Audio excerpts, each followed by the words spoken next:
Hey folks, in this video I want to briefly talk about an idea that is very interesting to me and can change the way you practice in a very good way.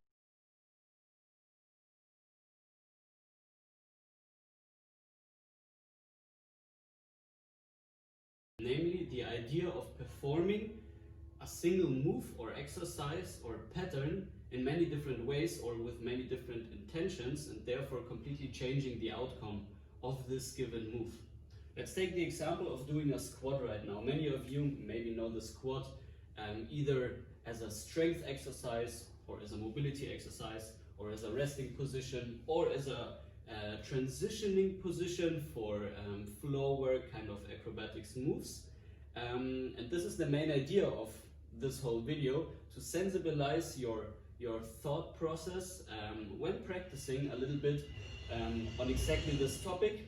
To change the intention behind an exercise means also to change the outcome of this exercise. When I would do a squat right now, and I don't know if you knew, but 4 years ago or something like this, I was really heavy into CrossFit. So the main intention when I did a squat was to gain strength or power or explosivity or something like that.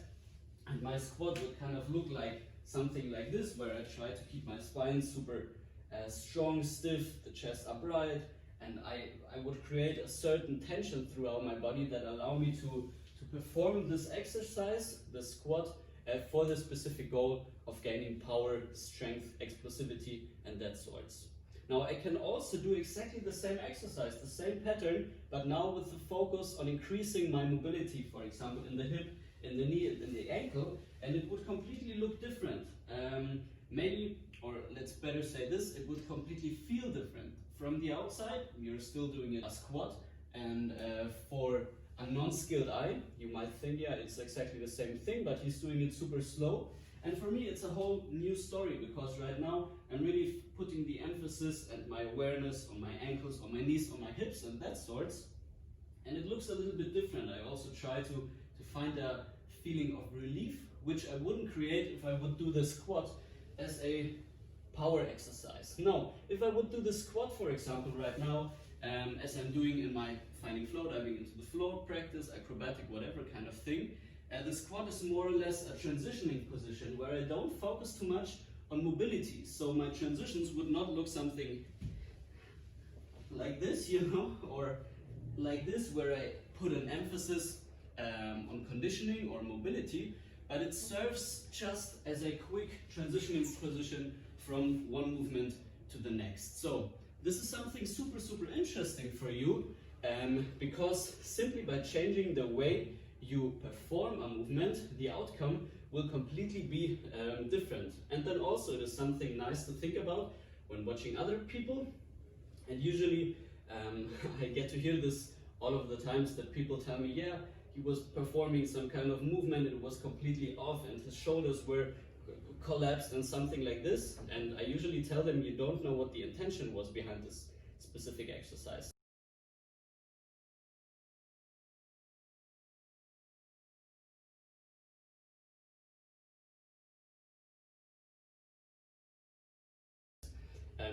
To make this a little bit more understandable, let's look at a push-up, for example. A common push-up in the strength, fitness world, conditioning world would probably look something like this. The feet are together, your hands like shoulder width apart, and then you would keep tension, and you would go through the exercise like this. And while this is a push-up, this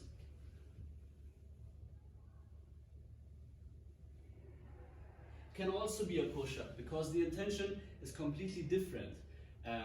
I can also do a push-up and focus a little bit on my shoulder mobility in the lowest position. So also this push-up would look a little bit different than when I would simply perform a push-up for strength reasons. Another example might be the one-arm bridge. The one-arm bridge, or this T-bridge, or whatever you would call this table position, is a super nice mobility and strength exercise to stabilize the shoulder joint, right? You can really focus on like rotating your arm and playing with different positions to see how you can mobilize your shoulder in this position.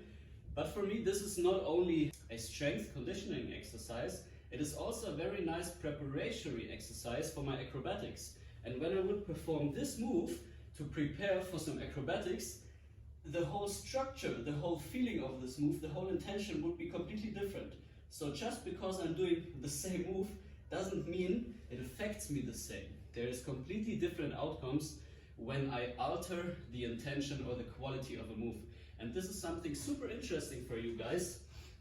If you're still quite new to all the movement, moving your body, physical practices and stuff like this, then this would be something to play around with. For example, use a wide stance squat and then try to perform it with different intentions. You can have like a strength intention in this squat, then you can also have a mobility intention in this squat. Same works for every exercise. For example, in the lunge or in a lunging position, this is also a very nice strengthening exercise, yeah? But it's also super nice to increase mobility. It is also super nice to feel how you can shift weight from one leg to the other, so on and so forth. And by having this in mind, you not only change the outcome and the physical adaptivity or adaptations that will happen in the body, but you also can work on creativity, because with one single exercise there is so much to figure out, so much to explore, and it's just really fun and super interesting for me to play around with these ideas.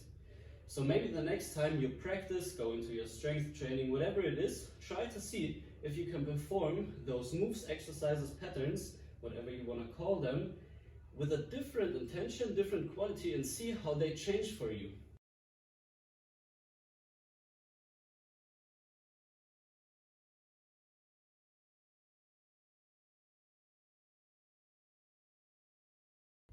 Enjoy!